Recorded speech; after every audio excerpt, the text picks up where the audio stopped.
நேயத்தே நின்ற நிமலனடி போற்றி மாயப்பிறப்பருக்கும் மன்னனடி போற்றி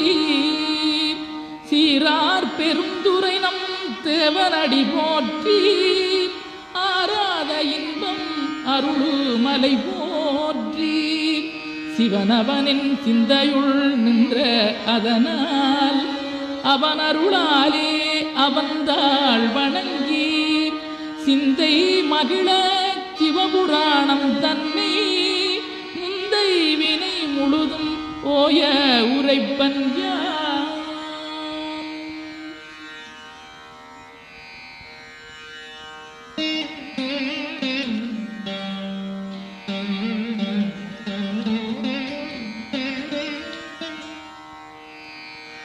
கண்ணுதலான் தன் கருணை கண்காட்ட வந்தெய்தி